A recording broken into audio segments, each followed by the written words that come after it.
Hello friends, welcome to सी लर्नोपीडिया। कैसे हैं आप सब। मैं आपके लिए लेकर आया हूं आज के यानी 16 और 17 अगस्त के कुछ इंपॉर्टेंट करंट अफेयर्स। अगर आपने हमारी प्रीवियस वीडियोस नहीं देखे तो जाकर जरूर देखिएगा और हमारे चैनल को लाइक शेयर सब्सक्राइब जरूर कीजिएगा और इस वीडियो को भी अंत तक देखिए ताकि आपको नई नई चीजें सीखने को मिले और आपकी एग्जामिनेशन की प्रिपरेशन जो है वो और भी बेहतर तरीके से होती रहे।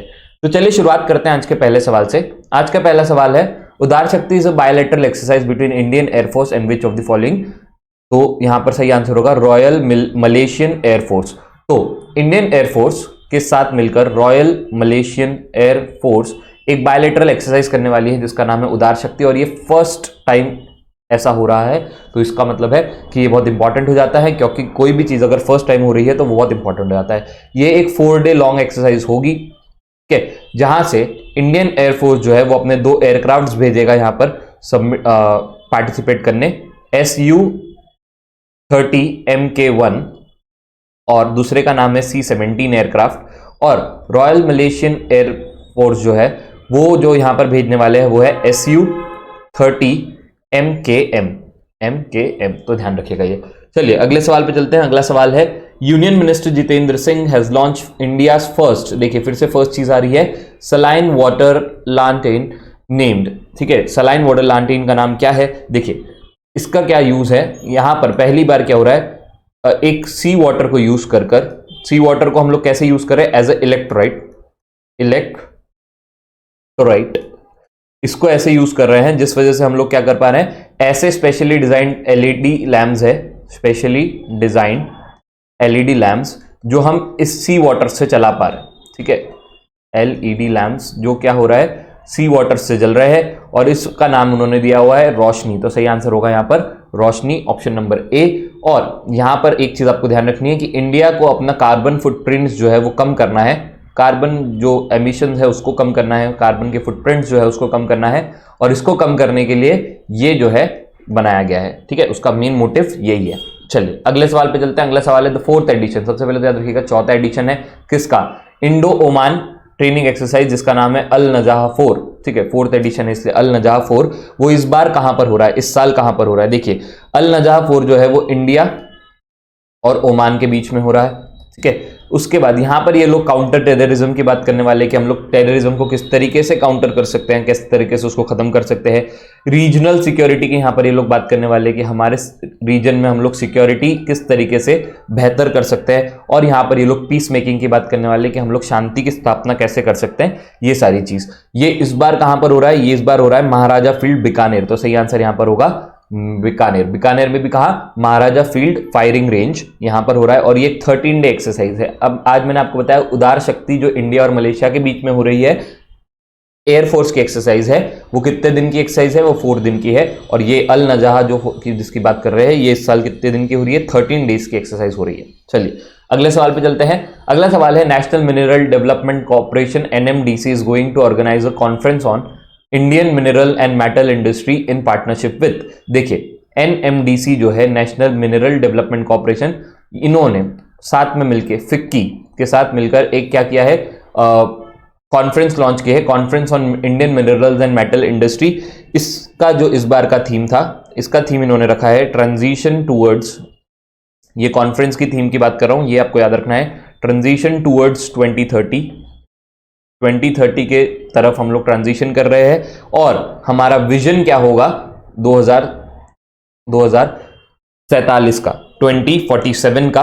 ठीक है, ये जो है यहां पर डिस्कस होने वाला है ये कॉन्फ्रेंस में, और इसकी ये उसकी थीम भी है। तो आप थीम याद रखेंगे, थीम बहुत इंपॉर्टेंट होता है।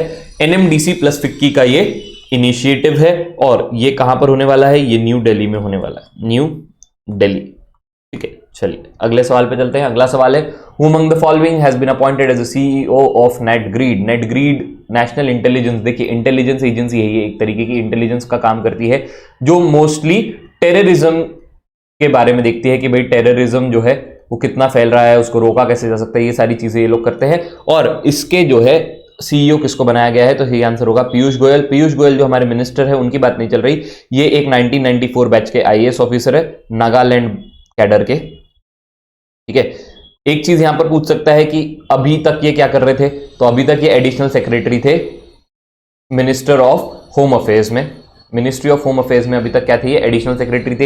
एक चीज यहां पर हमेशा पूछा जाता है, अगर कोई नया अपॉइंट होता है तो इन्होंने किसको रिप्लेस किया है, मतलब अभी तक यहां पर कौन थे, तो अभी तक यहां पर थे चंद्रकेर भारती या चंद्रकर भारती, जो भी आप कहना चाहे, ठीक है। और याद रखिएगा नेशनल ग्रिड जो है वो इंटेलिजेंस ग्रिड है, इंटेलिजेंस के लिए काम करती है। चलिए अगले सवाल पे चलते हैं। अगला सवाल है, president Droupadi Murmu has recently announced dash number of gallantry awards for arm force and CAPF personnel. कितने जो है आर्म फोर्स और सीएपीएफ पर्सोनल के लिए कितने गैलेंट्री अवार्ड्स जो है उन्होंने अनाउंस किया है, तो उन्होंने कहा है 107 हम लोग क्या करने वाले हैं, अनाउंस गैलेंट्री अवार्ड इस साल हम लोग बांटने वाले हैं। ये उन्होंने इंडिपेंडेंस डे 2022 के दिन अनाउंस किया है। यहां पर 3 कीर्ति चक्र मिलेंगे, 3 लोगों को क्या मिलने वाले हैं, कीर्ति चक्र, ठीक है। जो मेन है वो आपको बता देता हूं, 13 यहां पे शौर्य चक्र मिलने वाले हैं, शौर्य।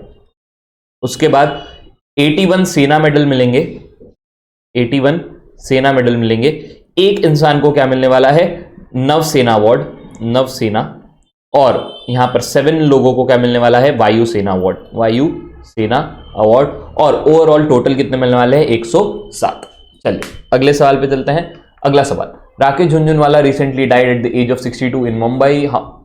Rakesh Jhunjhunwala is associated with, कौन से चीज से वो एसोसिएटेड है, यहां पर सीधा आंसर है स्टॉक मार्केट। हर किसी को इनका नाम पता है क्योंकि ये इंडिया के 36 नंबर के बिलियनियर थे और ये जो है इंडिया के रिचेस्ट स्टॉक इन्वेस्टर माने जाते हैं, जिनका देहांत 62 वर्ष की उम्र में कहां पर हो गया है, मुंबई में हो गया है। और ये इन्होंने 1985 से इन्वेस्टिंग चालू की थी, जहां पर महज इन्होंने 5000 से इन्वेस्टिंग चालू की थी और अब जाकर 36 नंबर के इंडिया के बिलियनियर ये बन चुके थे। और रिसेंटली इन्होंने एक एयरलाइन भी लॉन्च की है, जो इंडिया में उनका कहना है कि हम लोग बजट एयरलाइन लेकर आ रहे हैं, जहां पर आम इंसान भी उसको ट्रैवल कर पाएगा, जिसका नाम है अकासा एयर, ठीक है। तो ये चीजें आप ध्यान रखेंगे। चलिए अगले सवाल पे चलते हैं। Spark museum is initiated by, देखिए स्पार्क म्यूजियम अभी रिसेंटली लेकर आया था कि ये एक वर्चुअल स्पेस म्यूजियम है, ठीक है, वर्चुअल स्पेस म्यूजियम ये है।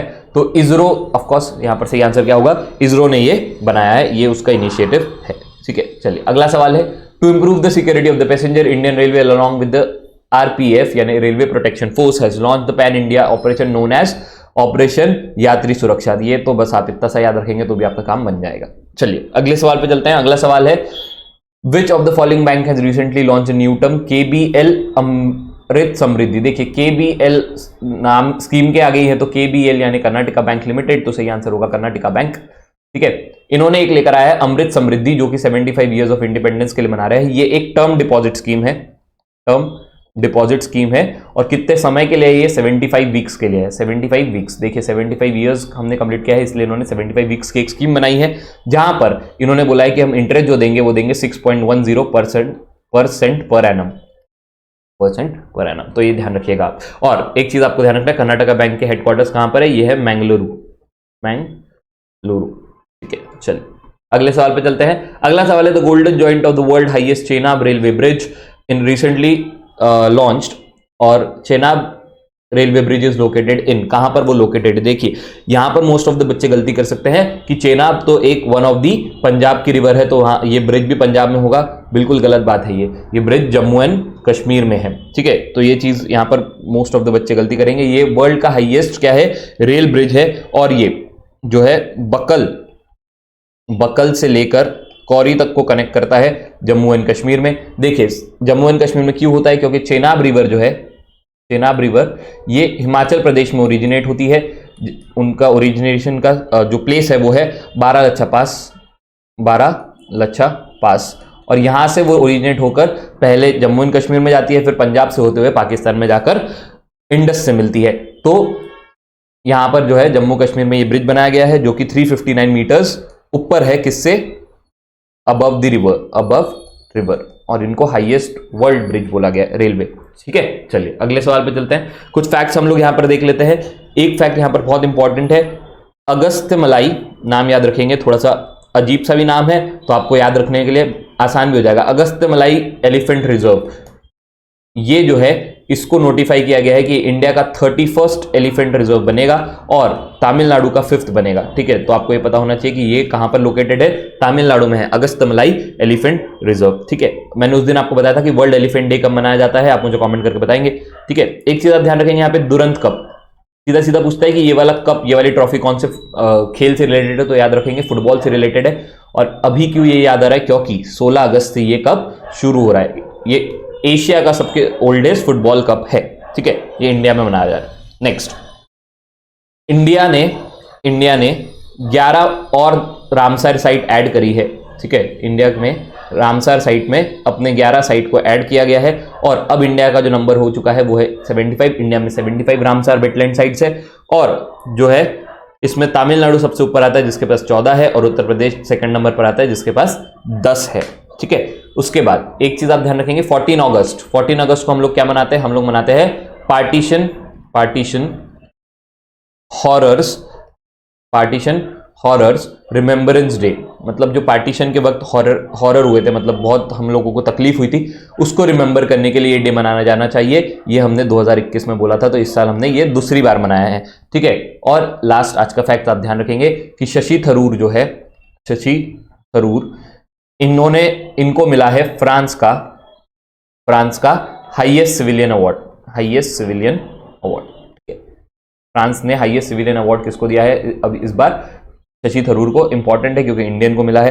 ठीक है, चलिए, थैंक यू सो मच। कल मिलते हैं कुछ इंपॉर्टेंट करंट अफेयर्स के साथ। तब तक आप करंट अफेयर्स को रिवाइज करते रहिए। हमारे चैनल को लाइक शेयर सब्सक्राइब कीजिए और हमें कमेंट करके बताइए कि कैसे लग रहा है आपको ये वीडियो। Thank you.